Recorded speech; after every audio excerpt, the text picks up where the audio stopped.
Guys, the e-girls don't love you. Keep your money in your bank account. Call your mom and tell her you love her. It's true. Do some push-ups. Make your fucking bed. Stop right now and do 10 push-ups at least. When's the last time you changed your sheets? Be honest.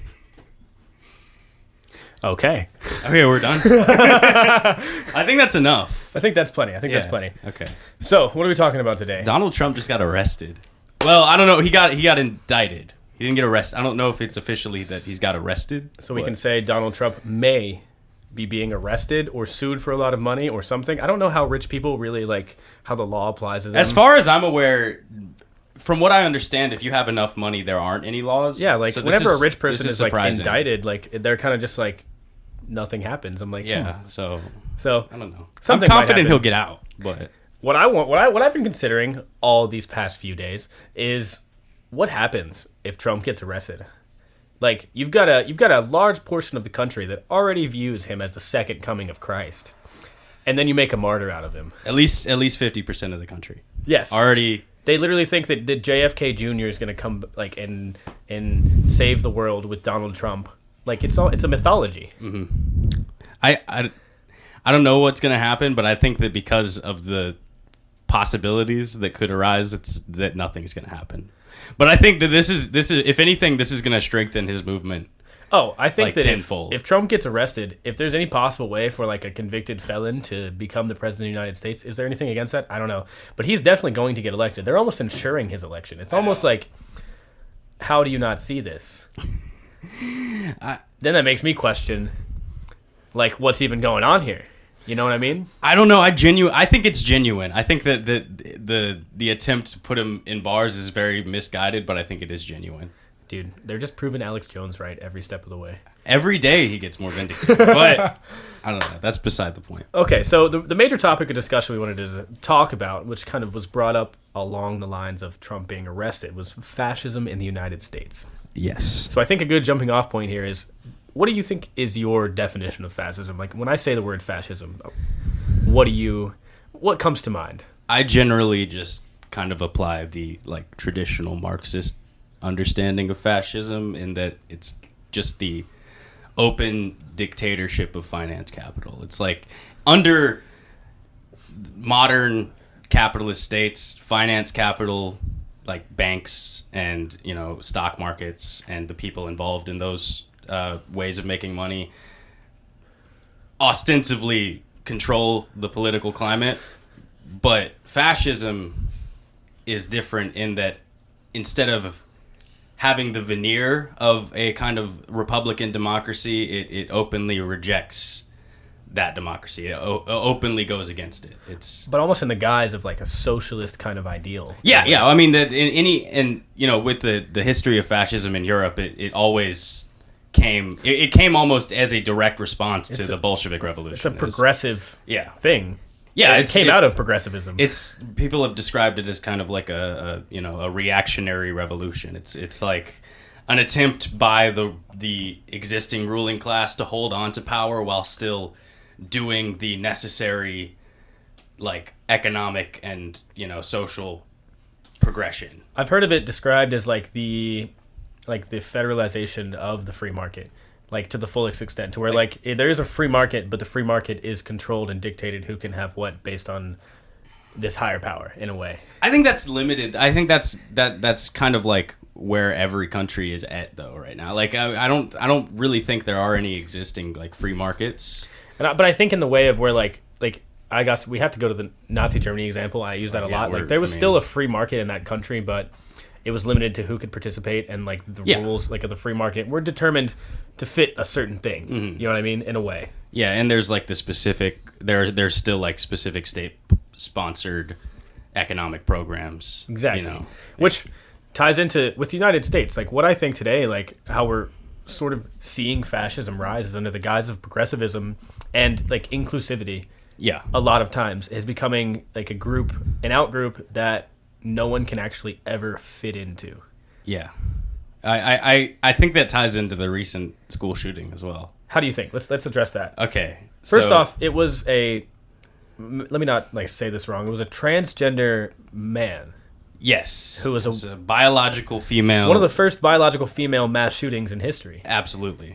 I think the first. I think in American history at least.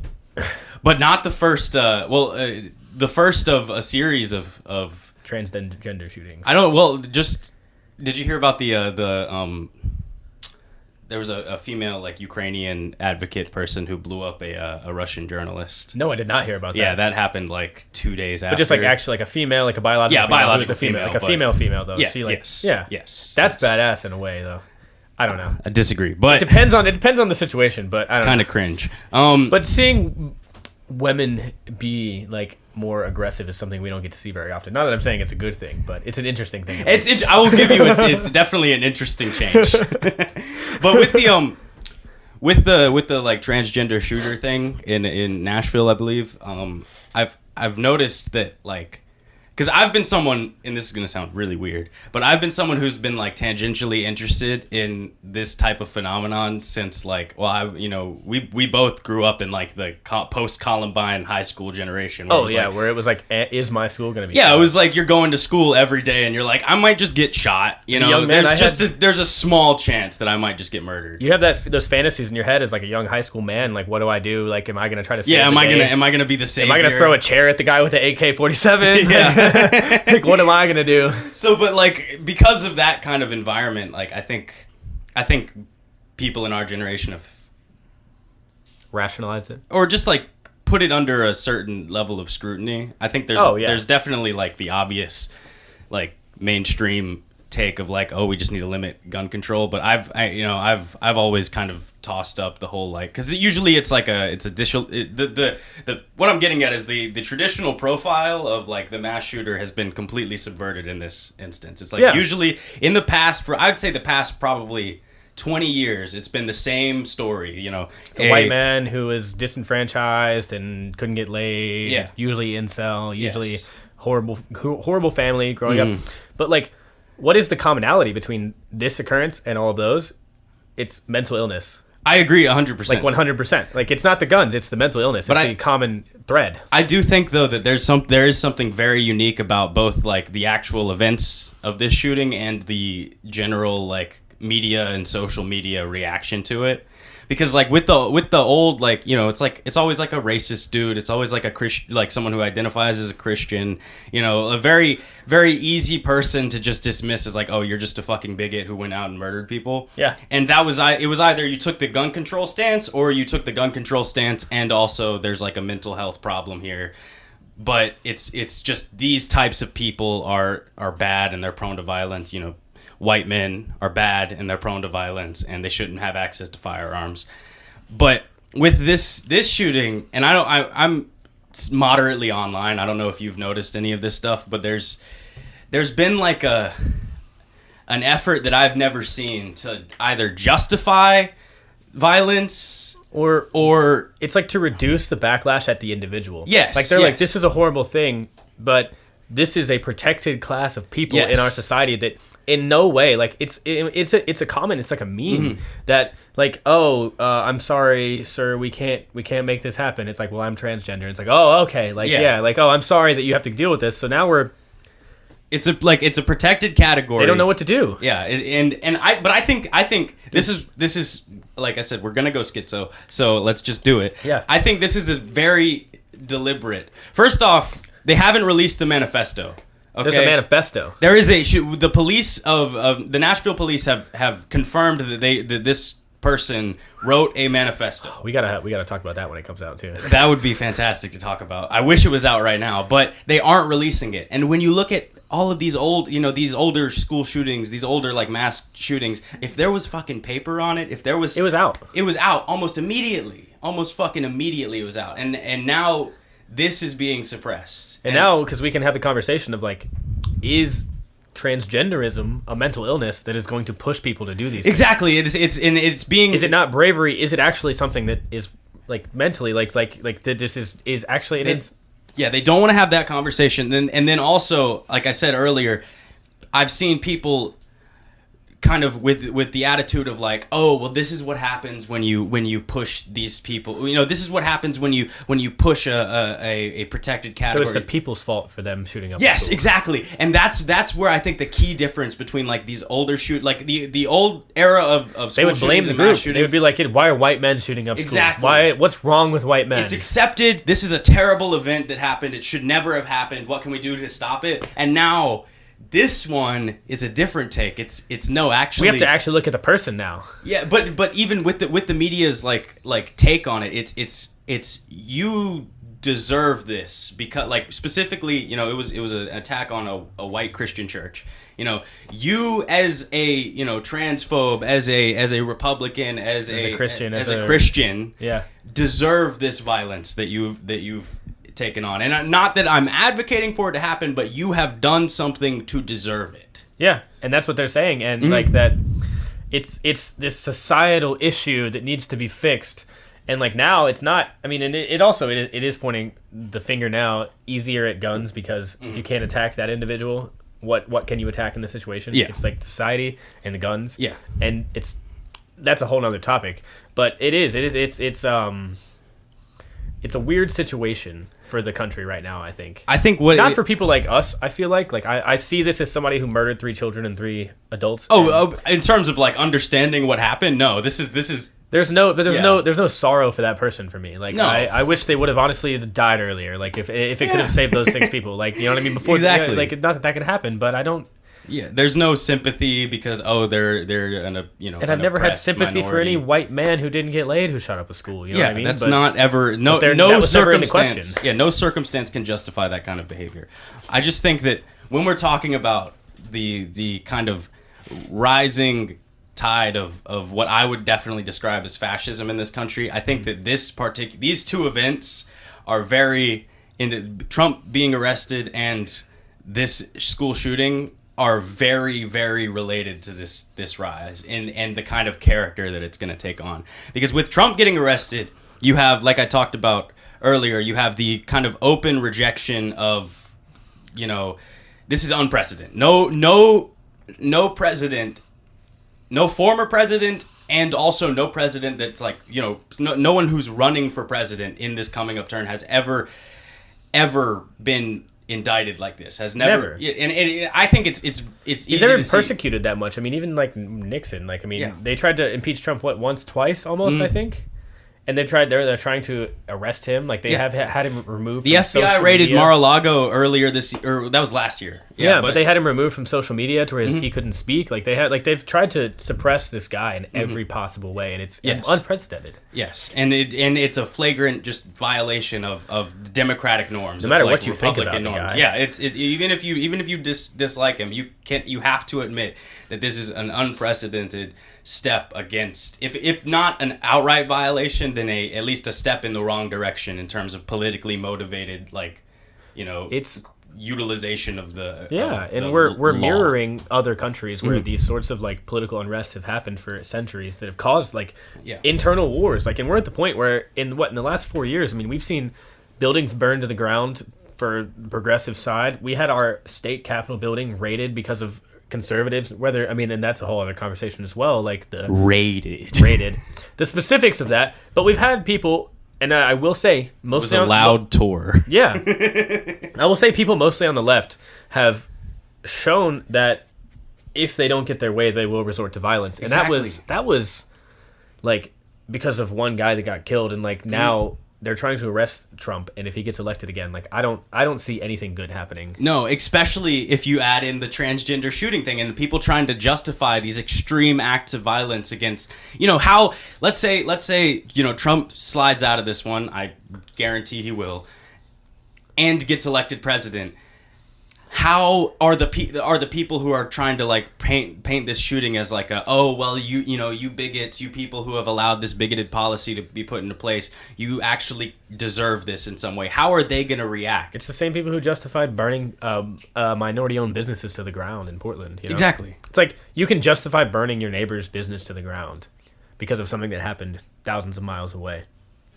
Like, you can justify anything at that point. And like with this school shooting, like they justify it. Like they find a way to make it not their fault that they're committing a crime. It's like, yes, things might have happened to you, but you're still committing a crime. And that was the whole thing with the buildings burning. It's like, yes, this was wrong. Like the guy that killed George Floyd, yes, he was wrong, and he was reprimanded. And he should be brought 100%. And we should punish him, not our entire country. Exactly. For one, and then now, like, it just kind of defeats your whole purpose. Like, people didn't even remember hardly what they were rioting for. It was just an opportunity to exercise this kind of like extreme violence. And the government, step back. Exactly, and then just kind of let it happen. And they've shown that, and I'm sure they will do that again. If these riots happen, if I was a police officer, I don't even know what I would do at this time. If I was living in Portland as a police officer that disagreed with them, like, what do you do? Yeah, you're not, by stepping out against, like, by actually trying to enforce the law, you're putting your life and you're just the life of yourself and your community in danger by further, instigating this problem. But if you don't do anything, then you're just allowing. And you leave the area, and so then the only people there are people that view that, which, I mean, I guess is an American right, but to overthrow the government, not to just burn your neighbor's business. Yeah, not just, and even people like to. I don't see it on the left as much, but there are definitely more conservative people, more libertarian-minded people who like to, talk about like when a series of infringements against, human rights have occurred, the people are right to overthrow. That's almost verbatim from the Declaration of Independence. Literally, yeah. But there's such a fundamental disconnect between any kind of actual. There's not it's when terrorism like this happens. First off, it's not an attempt to overthrow the government. It's not an organized attempt to destroy. Yes, it's pure terrorism. But even if you assume that it's an attempt to overthrow the government, it never pans out that way. It only ever strengthens. And that's where, again, we have to talk about whether or not certain events like this are deliberate, because it only ever strengthens the government. It only ever, and I think a lot can be said about the whole mass shooting era of American history, in that it's almost like inarguable that at the very least the federal agencies like the FBI and the CIA have knowledge of these things prior to them happening, if not are directly on multiple occasions. Yes, it is almost even things like the Boston bombings and stuff. Like, they knew these guys were planning this thing before. Or 9/11. Woo! But 9/11 I think is really the start of all this. I think that was the point where we switched, where it was like, you are not in a democracy anymore. This is fascism. We're just kind of trying to keep it low key. Yeah, and we had ran out of an enemy. Yeah. And now, instead of us looking for the Muslim world as our enemy, we're almost picking each other. Yeah, just an internal, profiting off of this kind of internal chaos. This it's a way to sell things. It's a way for businesses to virtue signal for either It's also a way to consolidate capital. The whole COVID pandemic thing. It was. It was conglomerations that benefited from it, and small businesses that suffered. Small businesses that, at the end of the day, aren't going to be contributing to the widespread, the spreading of this pandemic in any real substantial way. If anyone with any math knowledge understood how diseases spread, having people in multiple different businesses rather than just in Walmart and McDonald's, would have been way smarter. Exactly, but that doesn't matter, because the intent was to this further consolidation of Amazon, of capital. Walmart, all these large corporations, Amazon doubled its net worth over COVID, and it was already worth more than most businesses in the world. And people don't think about things like that, and the pockets that it's in. Even things I feel like Bitcoin. And a lot of these cryptocurrencies, they're seen as decentralization of wealth, but I feel like they're just international centralization of wealth. We had the whole FTX thing where this guy, the money was gone, but and that's why everybody tried to pull their money out, and he didn't have enough money there. But he was making these gigantic campaign contributions to both sides, to Republicans and Democrats. Exactly. Massive, hundreds of millions of dollars of people's money that were invested that are now getting sent, just centralized in the same people. And that's another interesting thing about this, kind of, if we want to call it fascism. I'm going to call it that. So I'm not going to predicate it every time I say it. But this kind of new wave of fascism is that it's very different from the fascist movements of the early 1900s, wherein it's not a national thing. It's not American fascism. It is this kind of international. It's the consolidating of power and money. It's the woke movement. Yes, it's this general like international, not formal structure of, you know, against every government, against every religion, against every group that's not this group that can't even be defined. Mm-hmm. Like, and that's where that's the shitty part, because like there's like you can't be a part of it. Like, you can't be woke enough. And so it's this goal that you can't reach that allows everybody to basically justify everything, because everyone is an oppressor for some reason or another. Unless you are like 10th degree, you know, I'm a racial minority, a sexual minority, a gender minority, I'm disabled, you know, unless you have like this list of like caveats. And then you put yourself into the smallest box of all. And I can't wait for, like, I mean, obviously I definitely don't want this to happen, but assuming that, you know, this kind of movement really like takes off and these people get their way, and they, you know, they're obviously going to start with like Republican Christian white people. That's, you know, and that's easy. That's easy for like the average, you know, liberal person to kind of digest, and that's going to be easy to, you know, cope with. But then it's like, you know, like it'll slowly break down everything that's any sort of structure. Exactly, and that's where I'm getting to, where it's like right now, you know, if you're like a Arab or something, then you're, you know, you're a protected category in this situation. No. But yes, like if you, you know, if you go into, you know, more traditional Muslim communities and you ask people what they think about like the whole, you know, like gender and sexuality, it's like the BIPOC. Have you heard of this? I've seen the word and I don't know what it means. No longer people of color. There's now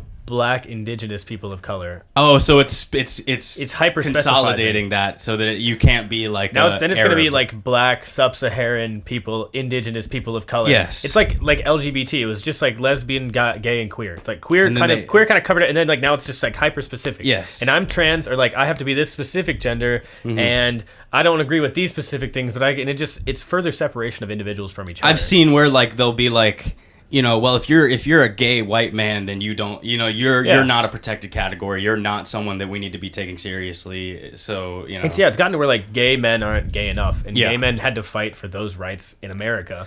This is the way they feel about it. You know what I mean? And it's like, but now they're seen as more like cis white males than LGBTQ people. And I think it just speaks to like that kind of like liquidity in the whole like movement, speaks to it's not anything genuine. It's like people like fucking George Soros, Klaus Schwab, Joe Biden, these types of people who you will own nothing and be happy. I'm glad you know about that so that I don't have to explain it. But those types of people don't give a fuck who you fuck. They don't give a fuck what you identify as. You're being used. They want you to pay them, and they want you to shut the fuck up and hate each other. And they want to utilize your feelings of victimhood, your feelings of oppression, they know, in order to destabilize things. If everybody agreed, then they would have no power.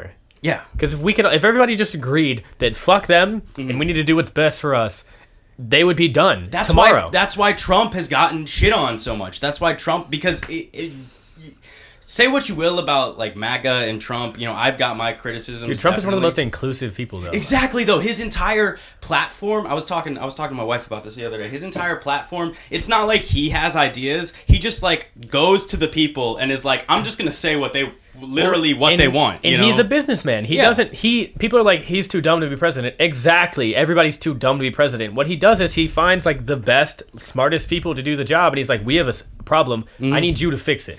I'm not gonna have these like campaign things. Like, just fix the fucking problem. Yeah, and also he's inclusive. He doesn't care what you fuck, who you fuck, what you look like, what you do. Like, yeah, he's not like it's not like a manufactured. Oh, we have this problem that I've decided that I and like a collection of like NGOs have decided is going to be a problem. It's like, well, we're gonna do. I've been scrolling on Twitter, and here's what people are saying they want. Here's what people are saying. You know, it's, and when you really look at like, I think the crux of the MAGA movement, I think in 2016, the like one of the driving factors behind its popularity was the idea of bringing jobs back to America and reindustrializing America. And that's what happened.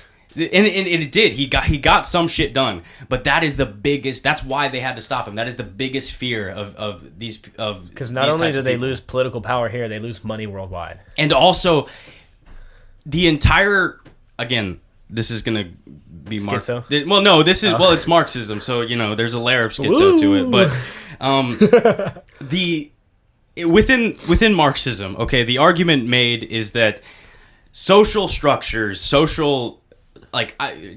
encompassing like religion, ideology, culture, all of these things are built upon an economic base. They are centered around, and if you look at history, it's true. Yeah. Like they are centered around some kind of cohesive economic system that is capable of reproducing itself. You know, and we as Americans have seen the disillusion of this kind of any kind of cohesive culture. Dog.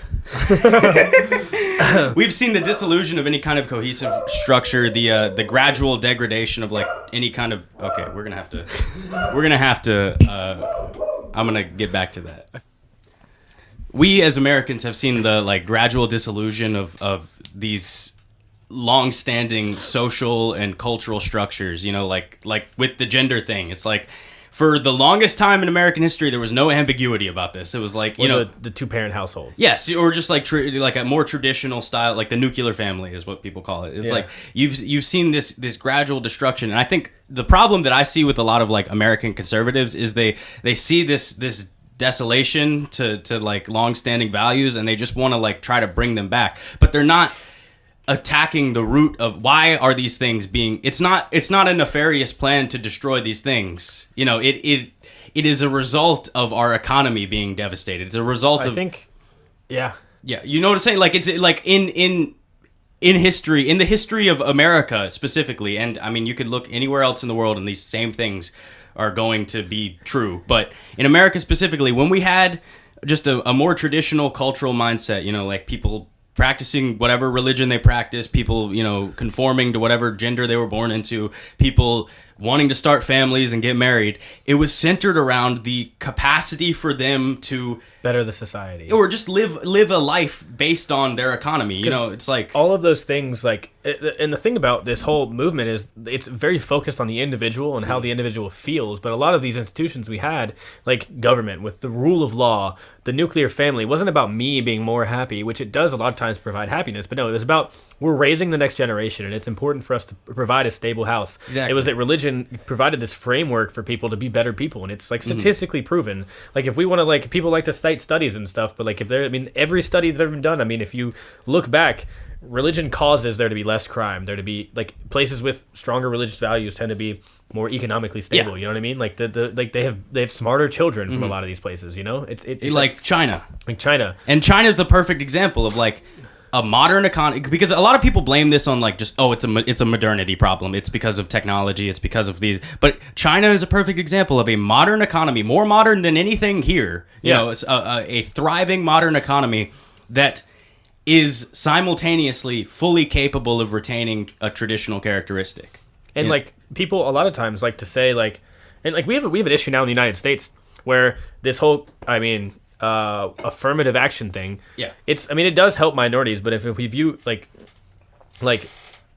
minorities like Asian kids coming in, like it actually hurts them to where like Asian kids are doing so well in schools that they have to do better now than every other kid to get in, and they're not. That's what I was going to say is that like but it's actually because of their culture. It's been like a reverse affirmative action for people like that who come from Jewish kids and Asian kids. Yeah, where it's like you are an ethnic minority, you are fully capable of experiencing ethnic discrimination in this country. I mean, racists are racist. They don't care if you're smart. Like, but because you come from a place where you have been trained to be more capable academically, then you know you don't count.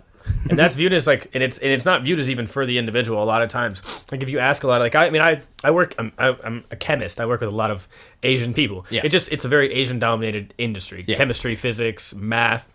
But they're doing it for like, if there's a kid in graduate school for chemistry or something, he's doing it for his family, to make his family proud, to like make his, and like to be a good son, like not because he's like, I want to, you ask an American kid and they're like, I want to make a lot of money one day. Exactly. He's like, no, I want to be successful, I want to do these things, I want to make my father and mother proud. It's just a different culture that like we don't. And here, when you're taught like, oh, your parents are wrong, your parents destroyed the world and they're Gen X, and Gen X or boomers are the worst thing that ever happened to America, and it's like, there's just everything has been destroyed. You don't give a fuck about it. But also there's a case to be made for like my parents are like, I could do, aside, I could go to school, and I'm going to school, and I fully plan on taking care of my family if I get the opportunity. But right now, absent going to school, I am completely incapable of doing that. My parents make way more money than me. You know, it's and I'm an adult. There's no conceivable future where no one tells you this, and it's not taught, and it's not seen as a valuable thing. Like there's a select number of people that I knew as a child that now are doing things that are going to be successful. Most people are trying to like shake their butt on TikTok or like sell weed for a living. You know what I mean? Because there's no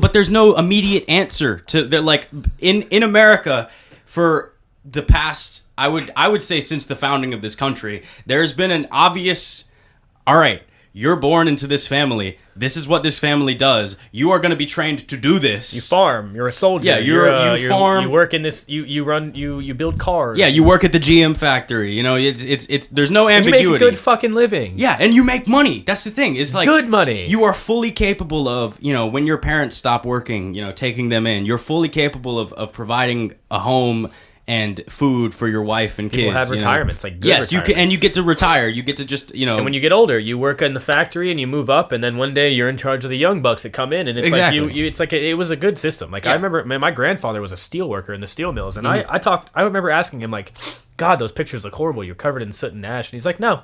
It's fine. He was like, I loved it. It was amazing. He was like, I knew 10 years from now I'd be making double what I'm making now because I can see how long it took this guy. You just move up, and then when I'm older, it's gonna be okay. My kid's gonna have a job. I have a job. Yeah, and even just like there's that, and then there's also just you're doing something tangible. If you're working on steel, you're making fucking steel. It's with your neighbors. Yes, with your neighbors, and it's going to be used at the very, like, at most in this country. You know, it's going to be used for some actual product in this country. And if you're selling it outside, you're bringing money into your community. Then you're just making more money to bring in. And what our government and what our like economic elites have done in the past, I think they've been working on it for a long time, but like they've realized that not only can they make more money shipping these industries overseas into places with less labor laws, they also run less of a risk of any kind of action against them.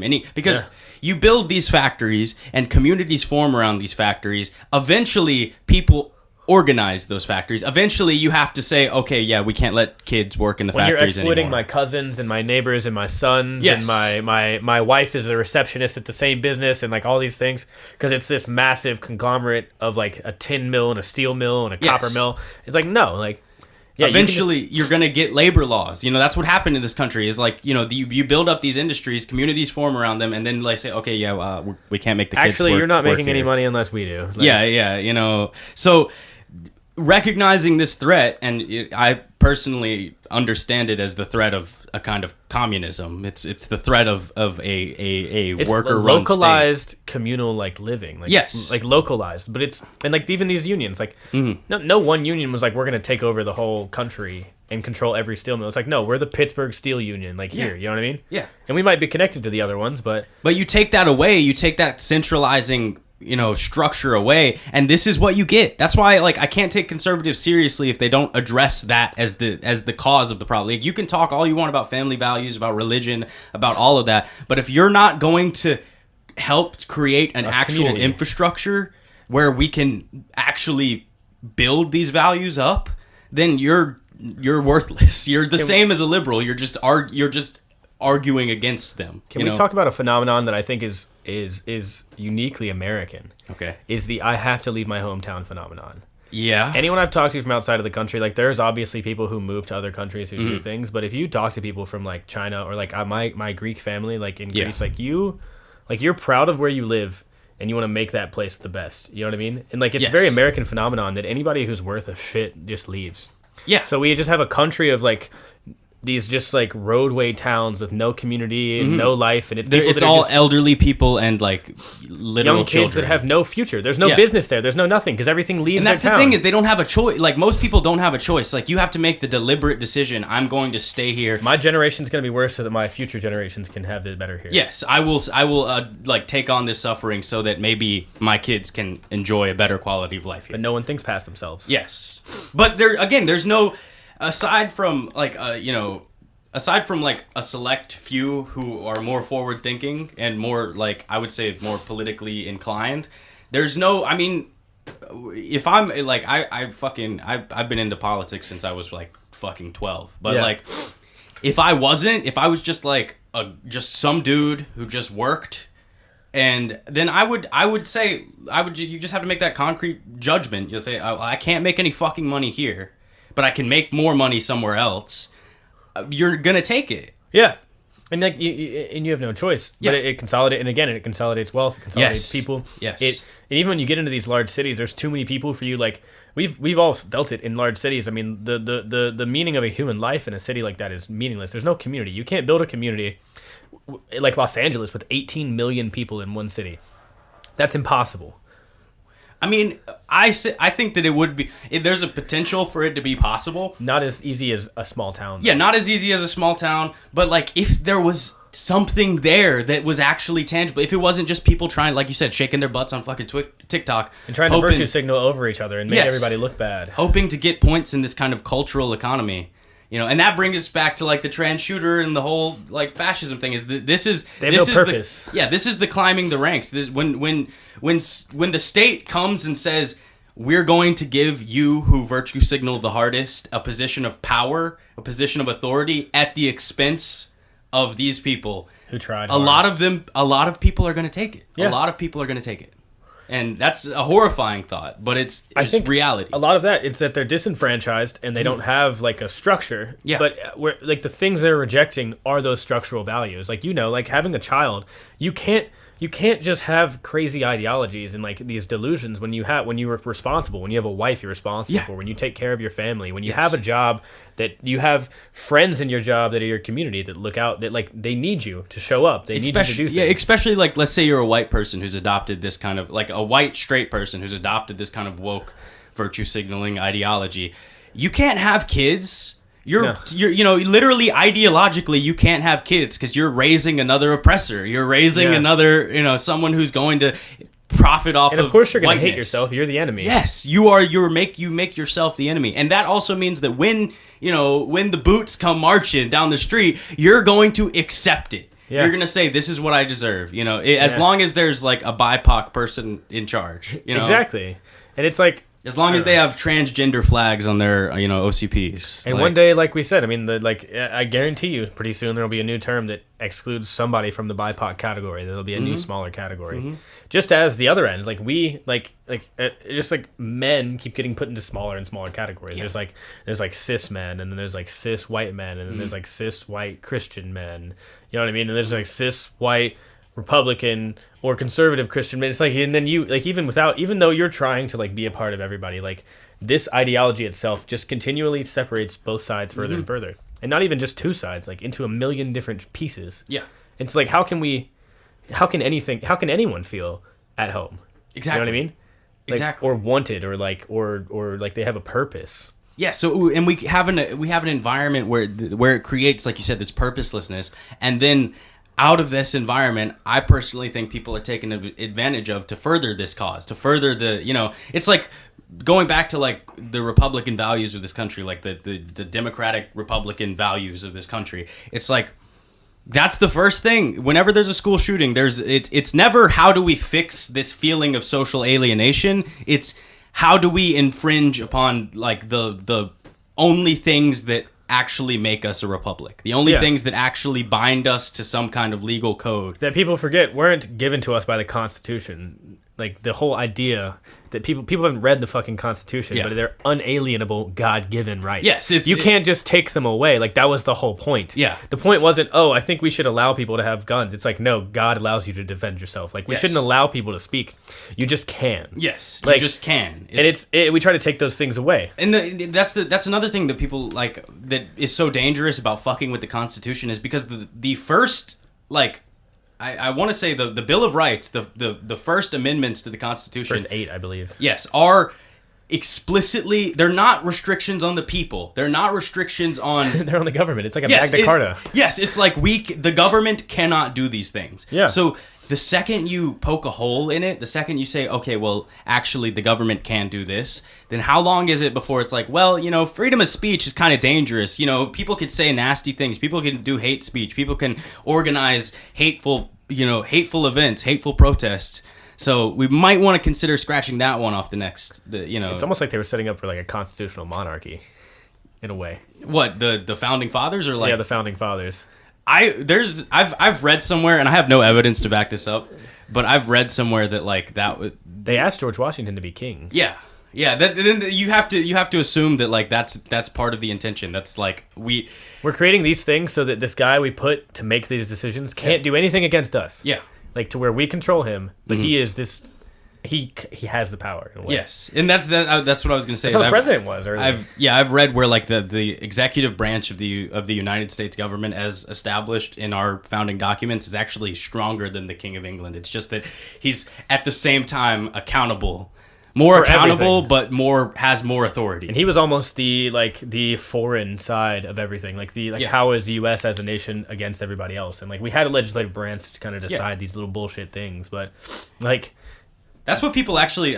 This is almost complete tangent, but like, that's what people don't get about like our whole rebellion. Like our rebellion against the British wasn't really about the king. It was about the king not doing anything. It was about the British Parliament ran the government, and it was completely unaccountable to the American people. And a lot of like the early founders before the revolution were petitioning to the king to say like, can you fucking do something? Can you control your government? And just not. It was a lot of what these like companies that wanted to sell things to the colonies. Yeah. Kind of like. Or profit off of, like people always joke about like, oh, this country was founded because of a tea tax. It's like, well, when you are if you look at like actually the laws that were in place in regards to the colonies in terms of trading, it was like you could not buy anything if it wasn't from England, and you couldn't sell anything if it wasn't to England or internally. And it costed so much to buy things from England. Yes. So it was fucking mercantilism. It was just like, the American colonies were fucking colonies. Like corporatism. Yeah. Okay, where were we at before that? Before we got into the Constitution? Constitution? We're talking about fascism. We're talking about school shootings. We've gotten to school shootings a lot. School shootings are like, I think they're the public religion of like the American empire. I think that's just like, that's how our, we create a culture of this alienation, this hyper alienation, and we kind of teach kids that like, this is your outlet. You aren't going to get any outlet. You aren't going to get any. The only option you have is an extreme act of violence to get attention. And we teach them, like, and I've seen this a lot. I know me and you have talked about this about people we know. Mm-hmm. A lot of people that I knew growing up, especially people that were more left-leaning. And at the time, I was very left-leaning, like extremely left-leaning. Absolutely. I don't even know where I stand now, to be quite honest, if I had to put it on a fucking sliding scale.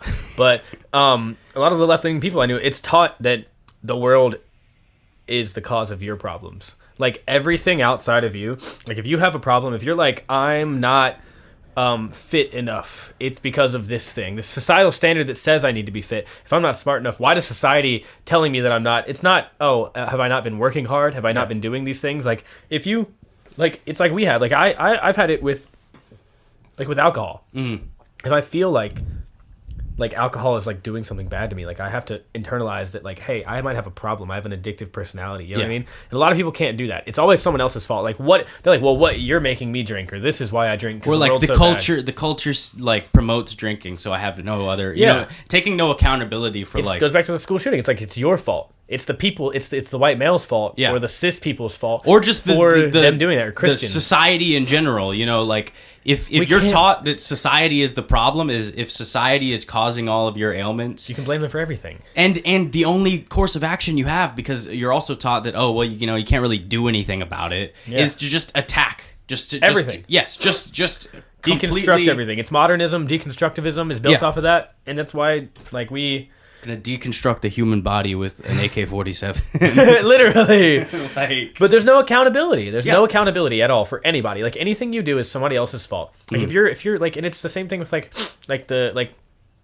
we go back to like, and I hate to bring this up, but it's like a lot of times it's talked about like reparations and like African Americans, and it's like there are effects from slavery that are still around. Especially like, you know, not to dox us too hard, but we live in the South, you know, it's there like, are. But those effects, like someone growing up in a poor household without a mother and a father, without these, they happen to all kids. And when it happens to those kids, that's why. Yeah. Yes, that is a majority because of slavery. There's a lot of black kids that grow up in places like that, but it's because of the place they're growing up in. And also, like if a white kid grows up there too, like there's black kids that do very well, but it's like it's still like when we have a black child that has no father and their mother like doesn't have a job and their family doesn't teach them things, instead of just blaming white people, like we could help like assess the issue. And generally, because, you know, I'll be the first one to say, like, you know, especially like I said, living in the South, there is a absolute like there's a long-standing like effect of these of slavery. But we don't at the same time, you know, you have like a stagnant ethnic community that has like, well, I won't say stagnant because that would be disingenuous, because they've grown and they've developed and they have their own businesses, but you also at the same time have a white community that has had the structure of their existence completely ripped out from underneath their feet, so they're sliding downhill. And we have a general social problem, we have a general social issue that can only be solved generally. And instead of like taking this class of people that, like, say 50 years ago, most black people were still feeling very heavily the repercussions of slavery. Instead of saying, hey, instead of like, they need to be educated, they need to be taught how to save money, taught how to have these values. And so does every other kid in this country. Yes. For a while, it was like a lot of white people didn't for a long time because they had that, and now it's gone. And it's like, because that was attacked. Because that was seen as whiteness. These things that gave you structure and helped you become successful were seen as whiteness instead of seen as what they were. And it's that inherent fascism, like that inherent racism, that and it is racism that sees that thing, and maybe not even racism, but seeing these things that white people or maybe Asian people were doing as a product of their race instead of just a cultural thing that maybe we could adopt to make us more successful. And that's another thing is the rejection of like existing social structures, existing kind of institutions of society. Not to say that there's like, you know, not institutions of society that need to be completely fucking obliterated, but seeing like the education, you know, institution, the whole like system of education in this country, seeing that as like a product of white supremacy, a product of, you know, these like long-standing racial discriminations, and then attempting to deconstruct them as institutions, to deconstruct them as like to rip out any substance that they had left, to say like, okay, well, you know, the way that we've been teaching for a long time has been based, the whole thing down. has been based off of, you know, these systems of oppression, so we actually need to teach completely different, instead of just saying, well, maybe we just need to make the existing systems that have worked before that have given people good educations them work for everybody. Yes, and make them work for everybody. Make them accessible to everybody. Like the nuclear family. Yeah. We know that kids are better when they have a dad. It's a known thing. I grew up without a father, and I know it had an effect on me. Absolutely. I was wild as fuck. And it took me becoming not my father, but becoming like a man. You know what I mean? Trying to become a man. And understanding like that I needed to be the man from like that, there has to be there, and I had to find male figures like that in my life that kind of gave me like structure, a role model, or structure, or just something to do. And I had to work, and I got obsessed with working and obsessed with doing things, and I had to learn all these things later in life. And a lot of people don't come to those conclusions, but like we just deconstructed and people who aren't Christian, who aren't religious, like saw these things as like, oh, well, I don't agree with Christians because they hate me because I'm gay, so let me deconstruct the family because most Christian people, it's important for them to have a nuclear family, and it's like you're defeating the whole thing. Like you're like, look at them, like they are successful. I know you hate them. And I know it's like when you're on the bottom, you want to look at the people above you and you want to tear them down. It's a natural human thing, but like you want to be there. Yeah. You want to be successful. That's why instead of just this like totalizing, well, let's just burn it all down. Like to bring it back to the riots and shit. Yeah. It's like instead of saying like, you know, there's a problem with racial discrimination in our police force, which I don't disagree with. Like join the police force. Yeah, like join the police. I think that all those people, if you feel that strongly, you should become a police officer. Yeah. Like why are you Guess not? what? That's one less racist cop, you know? Yes. You've just taken the job of a potential racist cop. You want to make police less racist? Become police officers. Like, you know what I mean? But you're not going to, because it's a fucking horrible job. And also, because, first off, you don't want to, most people don't want to do it because, you know, everybody hates you. And the people that do are the people that probably shouldn't be cops a lot of times. Fair enough. We can talk about that later, but... But, like... It's just, I forgot what I was going to say. I feel that way about politicians as well. I feel like a lot of people who become politicians probably shouldn't be. Yeah, a lot of people that I meet that I'm like, you should run for office. They're like, why would I want to do that? Yeah. You know, because it's horrible. Like, and it's, I mean, and it's, you can't really do anything a lot of times. You can on a local level, but we're talking about the burning down and the deconstructivism. And I think that's really what this all comes, a lot of this fascism comes down to is like, it's almost like instead of creating like I feel like in Nazi regimes there was this idea of the Aryan man that like they wanted. Yeah. And then in America it's almost like an inverse, like no one knows what it is. Like no one knows what that ideal is. It's just it's like this like nothing embodied form of finance capital, I think. It's just it's a completely indiscrete subject.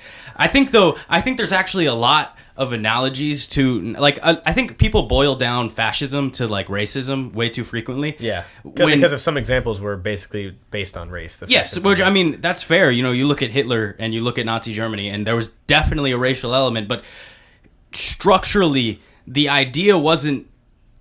It wasn't pure. Like you're assuming a level of like genuineness on behalf of the Nazis. That came out later, yeah. Like as like a. You're assuming that they're saying like, oh, we actually want a better world for white people. When like, you know, half of like a giant portion of the victims of the Holocaust were either just political dissidents or Slavic people, which to any American is just a white person. Yeah. You know, like, but you don't look. They don't. People when they're looking at fascism, when they're thinking about fascism, when they hear the word fascism, they don't think of like what tangibly was the intent of the Nazi Party. And it was just total, like what did they do? They invaded the entirety of Europe. They invaded the Soviet Union. They invaded Europe in an effort not to build anything, but to level out, eradicate the population so that there was Lebensraum. Yeah, so it was just them, so that they could just take advantage of this vast openness. And that's where I think the essence, the character of American fascism is. It's just it takes away, or it either inverts the racial narrative. Everything but this narrative. Yeah, this one narrative that they have. It's literally the same. It's like you said. It's the same structure. It's the same intent. It's just the racial element is either turned around or it's just kind of ignored. But I think by the actual people articulating this plan, it's not even relevant. No, race or LGBTQ. They don't give a fuck. It's like those people happen to be most disenfranchised, I suppose. So like they're easy to use for this. Yeah, very easy. Yeah, because they don't. You know, a lot of them don't have anything going for them. It's just like we got on last time about the crack epidemic and like and like the it's Southwest. Just an effort to basically destroy this country so that it can be like a giant backyard for like 10 families. You know, exactly. They don't get like, and that's why I think like, you know, the protected categories are just going to get more and more exclusionary, more and more until it's basically just like, well, actually, you know, I'm the most ideologically pure form of this because I came up with this whole fucking plan. So bye guys, you know, it'll be the Christian white people first, and then it'll be like just white people in general. Then like, oh shit, you know, actually conservative black people are a thing, you know, like Baptists, like conservative. They've been called racist towards black people. Like it's like, what? Like, and then like, oh, Muslims too, you know, Muslims are kind of reactionary. They actually want to like build families and, you know, continue living. And that's why I think they're pushing this whole like society is the problem. You can't do anything about it. Dude, I can't so just shoot everybody and then kill yourself. I had a conversation with my roommate last night, and we were talking about. He was talking about really we're at that age where I'm like I don't really want to date a girl. He was like I don't really want to date a girl either. That like we don't intend on marrying. It's a waste of time. And we talked about like just how marriage was important and how like kind of what we just said, like the two parent household and like how marriage is good for men and women and these things. And we finished the whole conversation saying like 90% of the people I know I couldn't even mention this to, or I'd be seen as a bigot or like a bad person for talking about the sanctity of marriage. Yeah. Like, that's how far we've gone. That me even talking, like, if I met a woman and I'd, like, mention, not even that, like, hey, do you want to get married? Like, if I was just like, do you plan on getting married in the future? Like, it's a no-go for most women. It's a weird time. Like, you can't talk about the fact that you want to have children one day. 90% of the people I know all say they never want to have children. Exactly. And this is a product of culture. This is something they've been taught because it's so anti-human. And it just slid in without us knowing. Yeah. And I think it's been like a very gradual slide because you see the start of it with like, I think Gen X was really the start of like this stuff because the boomers were like, they were called the boomers for a reason. Yeah, they did. You know, they did. like, but Gen X like had this whole era of this kind of like, you know, their art form was this like nihilistic, you know, grunge was the. It's about me. Yeah, it's about me and my suffering, and I don't want to bring. Life sucks. Yeah, life sucks. I'm living in the richest country there's ever been, with the highest quality of living as anyone's ever had in the history of the world.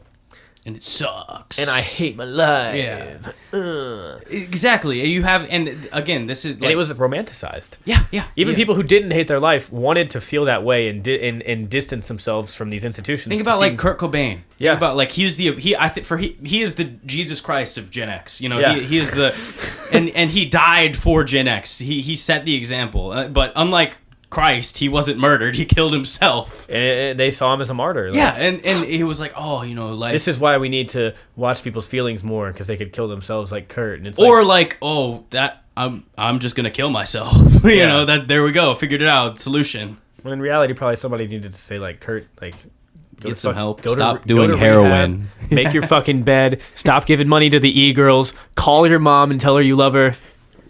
Courtney Love was one of the first e-girls. Dude, she ruined him. They do it. My dad is 100% adamant that Courtney Love murdered Kurt Cobain. I think there's also, to get onto the topic we were talking about earlier about how we think this is all like a coordinated thing. Yeah. I think that the e-girl, OnlyFans, like Instagram model, Pornhub thing has been also destroying the like a meaningful relationship. I mean, imagine as a man who has watched a lot of porn in his life, the times that I did, I felt no love towards any woman I was with. Also, with the kind of decentralization of porn with like OnlyFans, just imagine the future. Just imagine knowing there's going to be no need for like a sexual person, like a person to be sexual with. And also, but like, just imagine you're a kid, you're growing up, and your mom does porn for a living, and that's happening. Yeah, and like just that.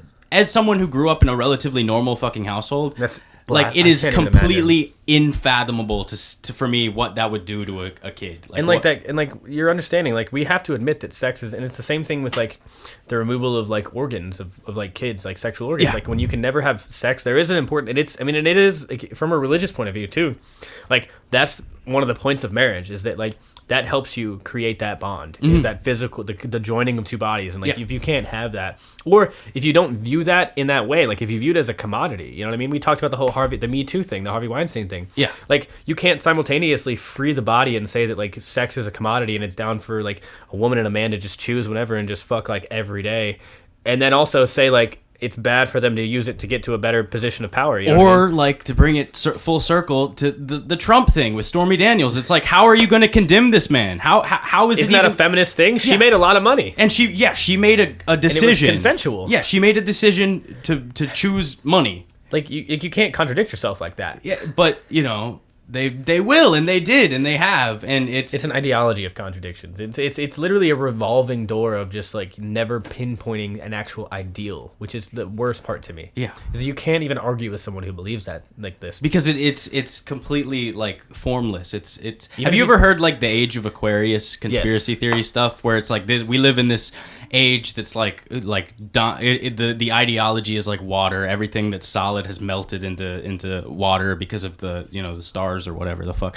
But like that, I think it's kind of schizo, but I think it's actually it says something about the current age where we live in, because like you said, these people's ideologies aren't concrete. They aren't actually tangible. They're completely subject to change at any given moment, given the circumstance that they're in. And that's how they do it. It's because you can never prove them wrong if they don't even have a point. Exactly. It's like the woman, the Matt Walsh documentary, What is a Woman? Yeah. It's like, it's a 2.5 hour movie, and like not one person can define what a woman is, except for like someone like a conservative person who just has it's two X chromosomes. It's secondary sex characteristics of a woman. Like that's it. Like at a biological level, you know what I mean? Absolutely. It is. It's the same thing if we go back. If I don't know if you want to go here, but the abortion argument. You know what I mean? Like you ask someone who's pro-abortion. And you ask them to pinpoint a point where life starts, and they can't. You know what I mean? It's because there's no position to argue against, because it's just like the position is like, it's like we don't know, so then it doesn't matter. It's like, and they'll change it, and they'll change what like it means to be alive. You said something the other when we were talking about this the other day, where it was like, if you see a person on the side of the road while you're driving at night, you're going to swerve. You're going to make sure you don't even hit if you them with don't a car. know if there's someone there. Yeah, but like if you see just a formless shape on the side of the road, you're still going to swerve. You're not going to just risk hitting a person, risk killing a human being, just because there's ambiguity. Yeah, it's the same thing. It is, and like you ask people to define what a life is, and like they define it as, I mean, there's no other way to define life other than the formation of life, like the inception. Yes, there is no clear line except for conception. And I could even agree if they could find a line and be like, well, if the heart's not beating, it's not alive. At least that's a position. Yeah, they take a position. At least we can argue now. We can have a conversation. We can actually form an agreement. You can't even form a disagreement. Like, even a disagreement is better than you not having a position and telling me I'm wrong. When, like we've established, kind of there's just a general anti-life attitude towards existence right now. When your position at the end of the day is actually, no, there is no sanctity of life at all, there is no then there's no benefit in drawing a line. There's no benefit in saying, okay, well, there's the heartbeat. Yeah, it's because at the end of the day, the people who are articulating these ideologies and disseminating them amongst the population want death. When you ask them, a lot of times it's like, well, because you didn't provide for this, or you didn't have this, like society doesn't give women this, so it's like I get to murder somebody because of someone else. Yeah. Again, it goes back to the same thing. Like we can justify like you can justify like life has no sanctity, sex has no sanctity, marriage has no sanctity, sex like biological sex has no sanctity. You know what I mean? Words, we can, with this postmodernist view, like they destroy words, like to where like even we see things with like the recession we're in now. Like we've changed the definition of an economic recession. Like it used to be, I think it was 3 straight quarters of GDP decline, and we're in like quarter 6 now of straight GDP decline, but we've redefined the terms of recession. Like we do this, like these people do this, and it's like we can create a new word, but when we start changing the definitions of the things we do, and we like, you can't pinpoint anything, and everything is done. Like everything is gone. And when you do that with life, it just like when you desanctify life itself, when you exist in this kind of, I don't want to say that you have to believe in God to have a kind of morality, but it definitely helps, and it has historically helped. But when you live in this completely desacralized world, and there's no fundamental argument you have for why life is sacred, for why it is. Why you're even here? Yeah, like then just kill. It's a justification. Just kill yourself. Just get. There. You think simultaneously life has no purpose. Life is not sacred. There's nothing that makes life sacred. And also society is keeping me down. Society is keeping everybody down. It's an oppressive institution, and I can't do anything about it because it's this giant monolith that's unstoppable. Then kill yourself. There's no other, at that point, there's no other option. And I've tried to have this conversation with people where like I talk a lot about, I think it's our duty as individuals and as the citizens of a country to try to make the world better for the next people. Yeah. And a lot of people tell me, like, what's the point? What's the point? Exactly. What's the point? And I'm like, why are you even alive? Like, what is your, and like a lot of people, What's like, the point in they don't have a anything? purpose. They don't want to have family. They don't want to build anything. They don't want to create things. And I'm like, you just want to live and like, for nothing, like, and it's because they don't have these, like, I believe in God, like I believe that family is a good thing. I believe apart from religion that like I have a purpose to try to make my government and my world a better world. Exactly. And it's like without those things, I don't know, like, and I didn't have those things for a long time. And you saw me, what did I do? I smoked weed and like played guitar and like jacked off, and like that was the entirety of my life. It's a sad existence. Like, there's snails that do more than that, man. You're right. You're right. There are like base life forms that actually procreate, and and that's a sad existence, and that's in that's when we get back to America nowadays. That's most Americans' existence. Yeah. And you have to ask, this doesn't come out of nowhere. This doesn't, and I think it's a dialectic. I think there's the kind of organic confusion of just not having anything to center yourself around. Like, not even they tried to shut down churches with COVID. They tried to destroy churches with COVID. But liquor stores were open. But, liquor stores were open. Walmart's fucking open. It's like there's nothing of substance to centralize yourself around, not even to get into like the whole factories and actual existing industry in this country. Exactly. So there's the general organic confusion of like, well, what is my purpose here? Why am I here? It calls that into question. And then you have people at the top who say, well, it would be really nice if my backyard was bigger. So I'm going to just incentivize, just kill yourself. Just here's multi-million-dollar, corporations funding bands that are, their message is kill yourself. We're going to give everybody painkillers.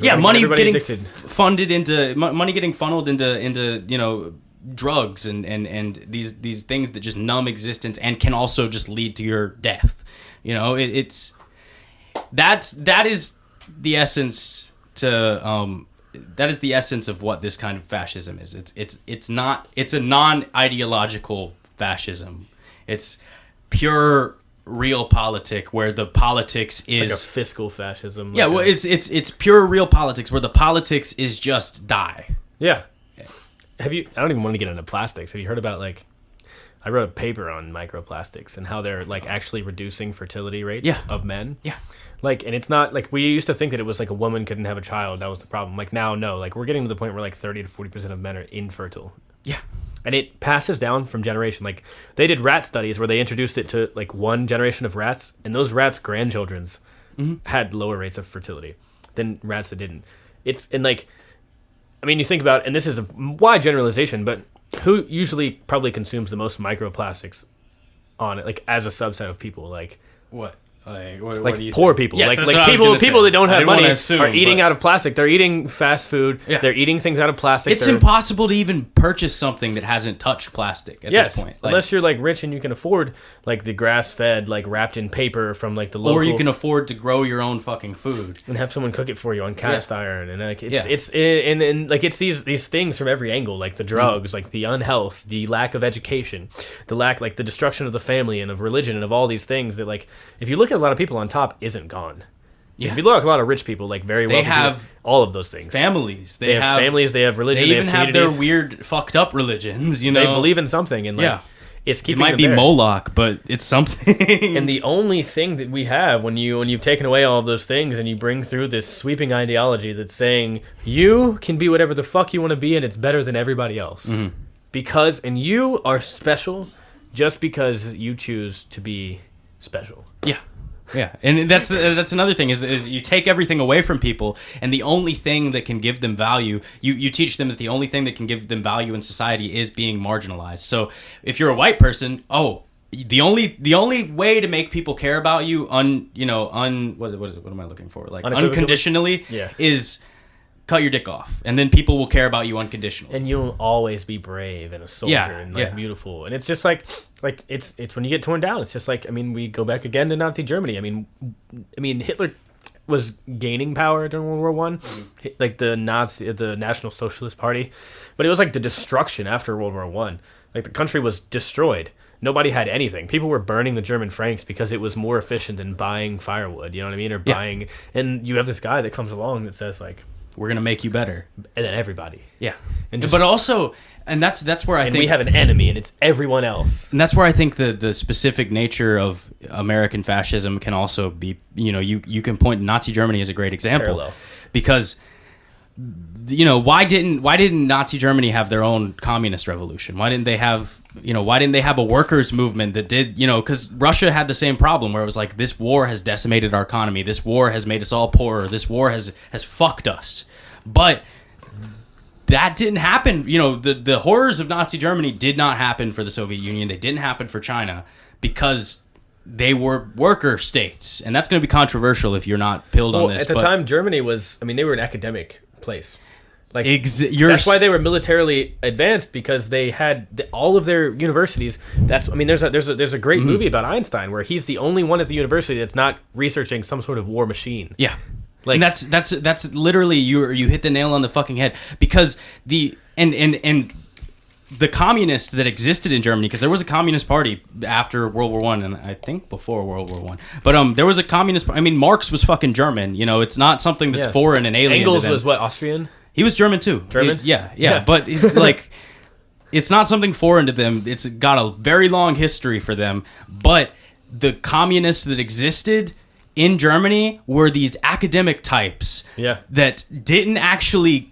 that weren't capable of going down to the masses, organizing, and saying and saying like, okay, what do these peasants want? They look down at the peasantry as like, and like I said, perfect analogy to America. You have these people who might have the right ideas, but when they see a working class person, when they see a rural working class person, oh, you're a fucking bigot. Yeah, you're fucking reactionary. Why would I want anything to do with you? Whereas in places like Soviet Russia, and correct me if I'm wrong, they saw those people as the backbone of the country. Absolutely. And if I'm not wrong, it was like almost a requirement in Soviet Russia that they read and learn.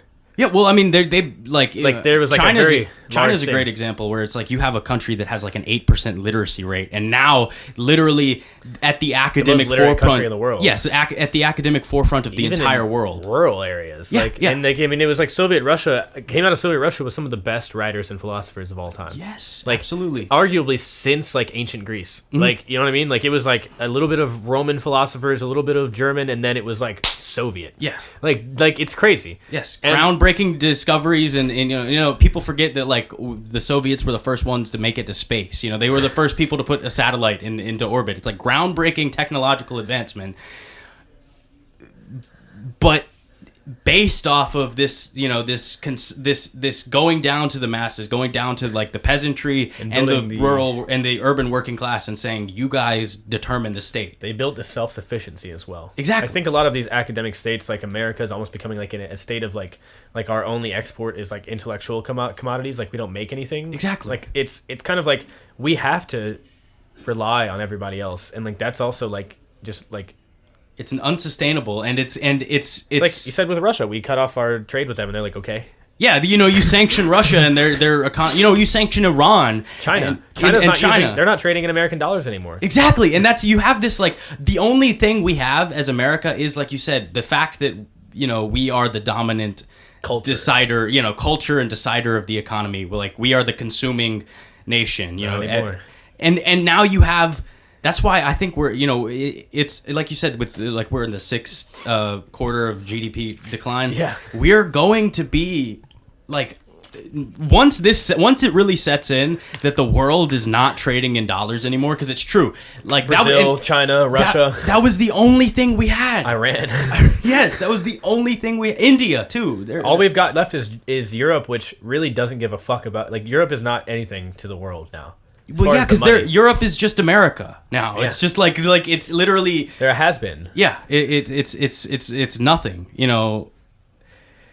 This is what's going to lead to a disaster that puts where the American people are going to be forced to choose. It's either you side with the working and rural people and you build a real country, or they're going to do what the Nazis did and say, actually, the problem is these Asiatic foreigners. We need to go invade Russia. We need to go invade China and take their land because, you know, they're actually the problem. You know, and because of like the whole wokeness, it's going to be like, oh, their industry is polluting. They're causing the death of the planet. They have. If you look at it per person, though, they actually have less per person in their country because they have more people. So of course they're gonna have more pollution. It makes sense. Like I don't even care. Like, but it's just like, and that's a stupid argument because people make that argument that as a country they produce more, but they also have like half the world's population. Yeah, it's like isn't it like 1/3 of the people in the world live in China? And we have I think we have like 7% or something like that. Like it's ridiculous. And then you add Russia to that, and then you add Iran, you add this whole, and that's the thing is like for a while America got to experience the it was a unipolar moment. It was like the biggest piece of the cake. Yes, everywhere is subservient to America, but now it's like when our media, when our government talks about like the you know, oh, the global, the international community condemns Russia's invasion of Ukraine. No, they don't. We do. Yeah, we do. You know, the international community you're talking about is the United States, Western Europe, Australia, and Canada. And we use like things like NATO or like the Allies Alliance. Like NATO was our way to be like, basically this is America saying we're in charge of everything. Exactly. And then now all these countries are like, well, fuck NATO. Yeah. And it's like, okay, so what are we in charge of now? Like these small European countries? Like yes, what exactly. And like, then the really only don't answer, need our economy either. The only answer after that is either, well, okay, this is a fucking sham and we need to build something new, or we're gonna have to go to war. We need to put America first. Yes, but not corporate America. America, real America. That's where I think the significance in this being like an international thing comes in, is because like like Donald Trump is right. In this regard, putting America first would fix all of our problems. It's the fucking ranchers and the coal miners, man. It's not. It's nobody else. Like, there's when we're talking about when Joe Biden talks, I would take Donald Trump's America over Joe Biden's international community any day of the week. Yes. Because America, that's me, you know. I'm not a fucking international citizen. I'm an American. Yeah, I'm a fucking from this county that we live in. What the fuck do I have to do with someone in Germany? And I really, for the most part, don't care about anything like outside of like my state or my county. Like I do care other about than how it interfaces with the world and yourself, you know. But like people in another like county, like they should have their own, like they should be able to build their own things and they shouldn't be controlled by the federal government of like if like we want, like if you're a coal mining city and like you mine coal, like that's what your whole fucking family does. Like unless you guys as yourself like evolve to become something different, like no one can go in and just like we like as a country, like that was one of our main industries. Like we're getting rid of like coal, like oil. Farmers. We have some of the largest grasslands in the world. We had the North American buffalo herds were like the largest in the world before we killed them off, and we did. But like it's because we have the largest. But we also use that land for like ranching. It's like well, there's cows there. There's cows there. But we've cut it down because now meat is bad. Now coal is bad. Now oil is bad. Oil is bad. Like it's all almost these like they want us to be completely subservient. Like they want the economy. Look at the science. Yeah. Digging up all this lithium for batteries is arguably worse for the environment than burning coal. Yeah. Nuclear is the way to go. At the very least, nuclear is the fucking way to go. It's the only way to go. That would be, I would. And if anybody thinks different, you're fucking R word. You're retarded. You're fucking retarded. You could say it. We're allowed. But like, it's just, I think that's really our only option. And I think that there is going to be like a grace period, not even a grace period, a hell period in between. Where like we are going to get to the point where we have no choice, which is a shitty place to be in. It'll be the century of humiliation, and it's going to be a big fucking fork in the road. I think it's already started. It is. But what way are we going? We don't know what way we're going yet. Yeah. Well, I think it'll be like that until I think the modern like moderate Republican Party, like moderate Republicans or moderate Americans will form like it's almost like the new people's thing, and then there's just going to be far left. Because far right is such a small subset of the United States. Like I think nobody's people blow a fucking Nazi.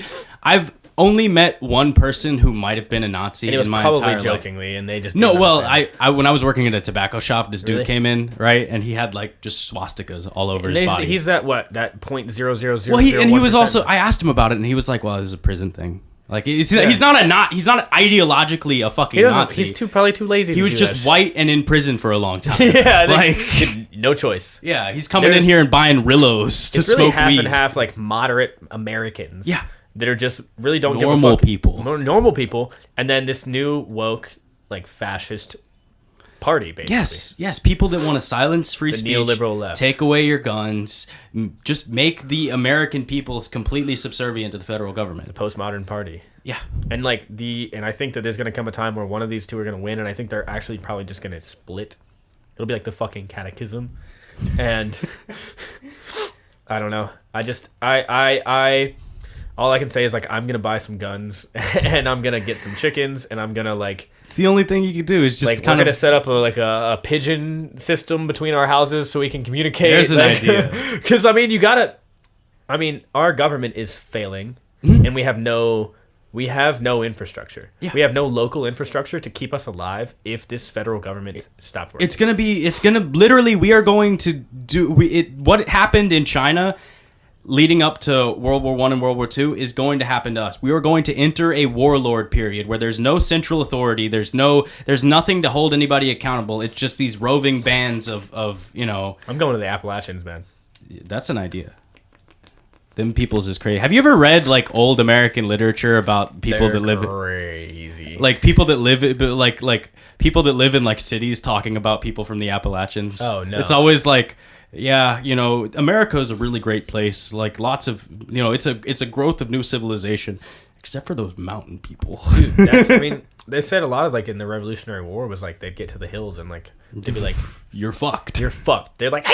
It's like Vietnam. Like you just can't kill them. Like the Appalachian Mountains is like one of our strongholds. That's actually, I'm very glad you brought up Vietnam because that plays into where I think this is going. Like a North and South type of deal. Well, no, I think that whole. One of my least favorite things as a Southerner is Confederate apologia. It's the most cringy thing in the world to me. That's not a thing anymore. That's literally inconceivable that could ever be a thing anymore. Wait. Apologia? Like people like neo-Confederates, people who are like the South will rise again, that type of shit. It's like that's just not how the lines are drawn anymore. There's no clear-cut North and South. There's no separate economy. No. But it's if anything, it's like coastal and central, like America. You're dead on the fucking money, okay? You're dead on the fucking money. How I think it's gonna go, right, is these liberal centers, these liberal centers on our coast. You got like L.A., you got California Atlanta, as a whole. New York. Yes, all these like very liberal centers are going to kind of fully adopt this new kind of fascism. It's gonna be and it's gonna probably sweep pretty easily. Yeah. But then the resistance of the center will it's like the Appalachians and the Rocky Mountains. Yeah. It's like a bowl. And then just the entire Midwest. It's like the people that Trump appealed to, the locations that Trump appealed to are not going to stand, like it's in our blood. They're not going to stand for this. They're not going to stand for this infringement. No. They've already demonstrated that they're not going to stand for it. They're the people that like got caught in the middle on the way to better pastures. Like people made it to California and they got to chill because it was nice. The motherfuckers who got stuck because their wagon wheel broke, those are hard people. Like, those people, like, when we talk about the rugged American, it's not North Carolina, like the dudes in Wilmington that were wearing, like, suits and bow ties and fucking white hair. Like, no, it was the dude with no teeth in Montana that fought off 4 bears last week. You know what I mean? Yeah. That's America. And that's when people say America can never be invaded. It's not going to be because of Oregon. It's going to be fucking Idaho. You're not getting through Idaho, bro. You're not getting through the entire center of this country. You're not. Past the Appalachia, you're not getting And they're waiting for you. Yeah. You know when we had World War II was the corn-fed motherfuckers from the Midwest that did that, man. Yeah. That's who won the war. Yeah, and our army now is like because people like that don't join the fucking army anymore. No. Our army now is literally just people that want to go to fucking college. Like that is literally the entire backbone of our army is like these kind of like urban warriors. Yeah, urban people that just want to go to college. They just want to go to college for free. They don't have enough money to actually go to. They're like, I guess I'll do push-ups for a couple of years. Yeah, I'll do a bunch of push-ups and then they'll pay for my college and I can get a degree. It's not. Yeah, you're not right. Like I want to defend my country. Yeah, we haven't had that since like 2001, since the invasion of Iraq. That was the last time we had. Because all those guys did that, and they were like, "This fucking sucks. Like, why are we doing this?" Like, or they're like, "Why would I go back?" Or there's some like staff sergeant that's just like, "These fucking kids." Yeah, I mean, when you go to defend your country, and then like all your friends and your family and your like relatives that live near you go, and then you're just like killing people for a reason you don't really understand for like 11 years, 20 years, and then that was another thing is that it used to be very localized, like where you would get sent in the military. It was like if you were in North Carolina and you joined the fucking army, you're going to like Jacksonville. You're going with other North Carolinians. You're going to Camp Lejeune if you join the Marines. Like you are you are in you are North Carolina, and you're going to be surrounded by North Carolinian people. Because it was like a North Carolinian army. Now it's like you join the army, and it's like, yeah, you're going to go to Germany. Just why? It's like, what are we doing in Germany? It's like we're just there. Sitting there. It's like, just in case what happens, like in case there are like Ukrainian terrorists that need to be trained, just in case. It's like, what? I don't even think we need to have people in like other places unless we're in an active war. Like, why would we have people just in every country? Well, because our government and the arms of our government are not American. They are they are this international global system. Not global anymore, but they're this international system that the West. There's a Russian philosopher named Dugin that calls it the Atlanticist bloc. It's centered around the Atlantic Ocean. Yeah. It's it's indicative of like the nature of it, where it's like it's not territorial. It's not like rooted in the continent of a place. It's just kind of this fluid thing where it's like, yeah, we might just lose parts of it. We might gain some parts of it. It really just depends. It's like, I don't know. We're in Kuwait now. Yeah, whatever. And does it make any sense? No, but we're here. So do you think that whole like kind of Atlantic bloc you're referring to is kind of that's like the home front of this woke ideology? Yes, that is, because it's not the East, it's not the Muslim world, it's not the East. Yes, and it's not continental America like we've established. It's not the American continent. No. It's just kind of floating in the ocean. Yeah. Again, to bring it back to like the whole Age of Aquarius thing, everything solid melts. It's this water vibe. Exactly. And it's kind of like almost like LA was like the center of a lot of these things, and all right, and we're back. So it's like a water vibe. What I was going to say is that we were talking about this Age of Aquarius thing and how there's kind of this fluidity to modern American, I guess, ideology or politics or reasoning or whatever you want to say. And I wanted to say, like, it's even geographically, like Los Angeles was the center of a lot of this thought. And as soon as like it became not economically viable for a lot of these corporations and things to remain in Los Angeles and for a lot of people to, it's shifted. Like, and a lot of people are saying that. I mean, it's like Austin, Texas. Like, I just went to Las Vegas a few weeks ago, and the amount of California license plates that are people that are living there, like, it just shifts. Like, you can't just like, it's not a place. It's not a people. It's not a country. It's like an ideology that just like will just take on a new thing. The California ideology. It's not based in. It's not necessarily rooted in California. I met a bunch of Northern Californians once, and that's a whole different thing. Yeah, and they're like rural fucking rednecks. It's you would never know. They're like hillbillies. Us being on the East Coast, it's like, well, California's it's just one liberal place. It's like one city. Like a couple cities. Yeah, exactly. It's all centered around these coastal cities, And they've moved, mm-hmm. and it's a different thing, and I think it just attributes to like the lack of like community. Yeah. The lack of like having a place, having a connection to like a land or a people or to family or to anything, And I think that's the root of American fascism, is that there's nothing but fascism left. Yeah, there's nothing but death and destruction. You know, there's nothing but this fluid movement of death. I agree. I think we're good. Trump is the embodiment of the opposite of this, in my opinion. He at least his MAGA as a movement is the center. It is the rural center of this country. It has no grasp over these coastal like elites. It has no grasp over these coastal institutions, this Atlanticist bloc, whatever you want to call it. It does not have any hold there. It is entirely rooted in the rural center. And it has tenants, and it is solid. Yes, and it has a structure. It's like I said, we've said, is the kind of coastal fluidity versus the continental Americanism. It's that hardline Americanism. Yes, it's the difference between the ocean and a mountain.